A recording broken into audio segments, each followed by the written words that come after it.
Ok, sí. Ok, aviso de antemano. El gameplay va a Full HD 4K 60 FPS. Hoy vamos a jugar este juego de mierda. Probablemente.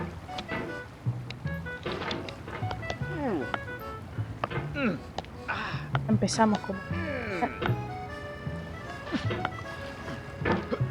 Esto.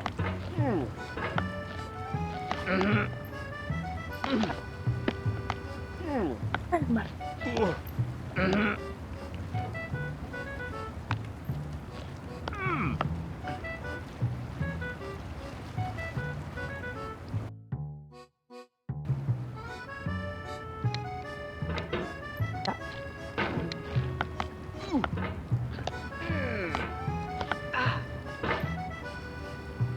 Tranqui. There's no feeling more intense than starting over. If you deleted your homework the day before it was due, A la cola. as I have, or if you left your wallet at home and you have to go back after spending an hour in the computer. If you want some money at the casino, then you put all your winnings on red, not black. If you got your best shirt dry cleaned before a wedding and then immediately dropped food on it. If you want an argument with a friend and then later discovered that they just returned to their original view. Starting over is harder than starting up.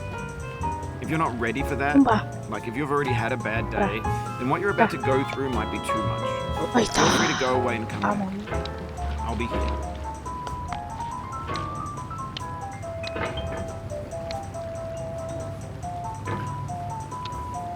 Vamos.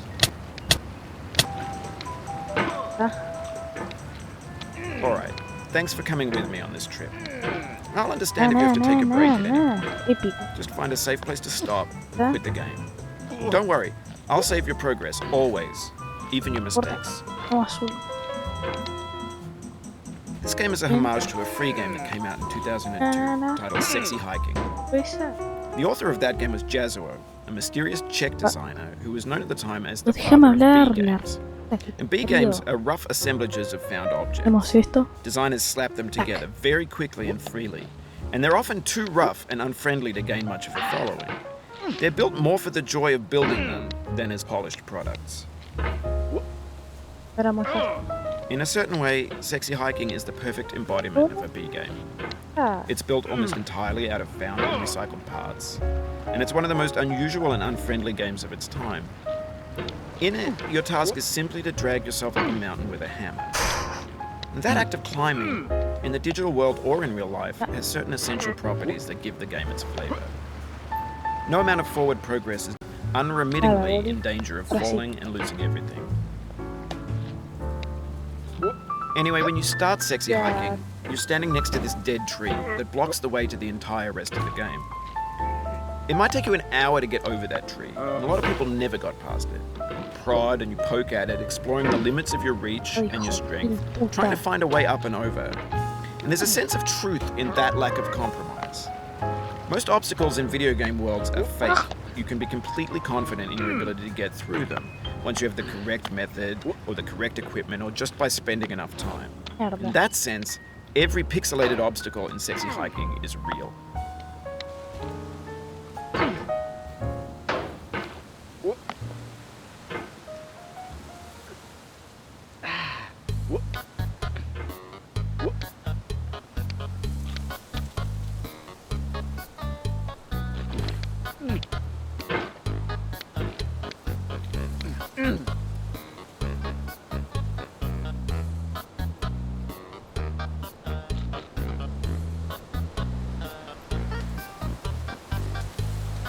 Oh no.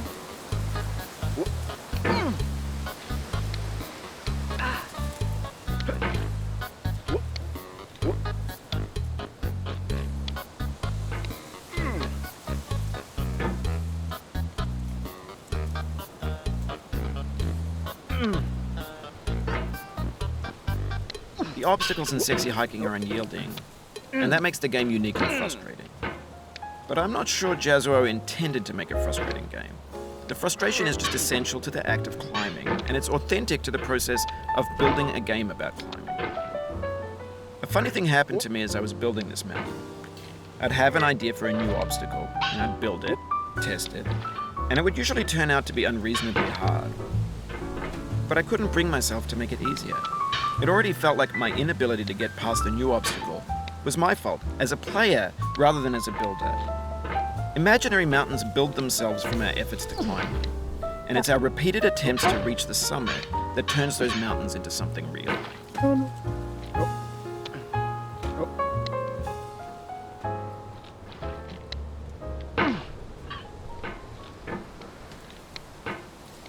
When you're building a video game world, you're building with ideas.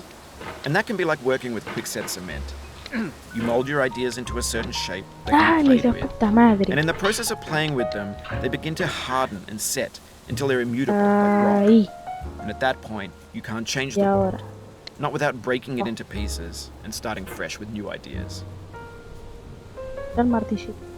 Martillo.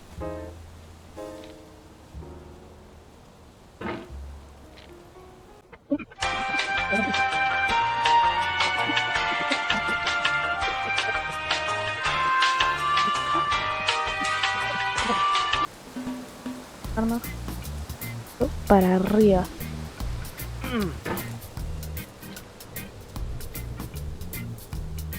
Debemos impulsarnos para arriba.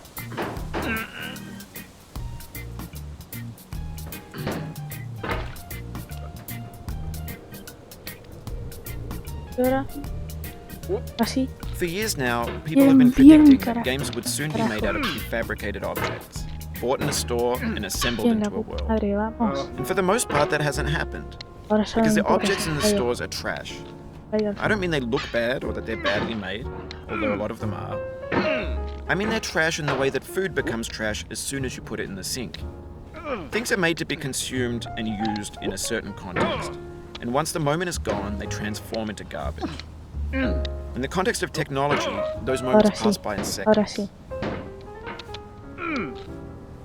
Over time, we've poured more and more refuse into this vast digital landfill that we call the internet. It now vastly outnumbers and outweighs the things that are fresh and untainted and unused. When everything around us is cultural trash, trash becomes the new medium, the lingua franca of the digital age. And you can build culture out of trash. But only trash culture. B games, B movies, B music, B philosophy.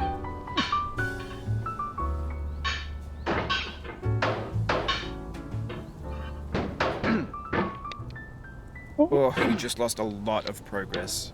That's a deep frustration, a real punch in the gut. Maybe this is what digital culture is. A monstrous mountain of trash, the ash heap of creativity's fountain. A landfill with everything we ever thought of in it. Grand, infinite, and unsorted. Hijo de mil puta. Hijo de mil puta.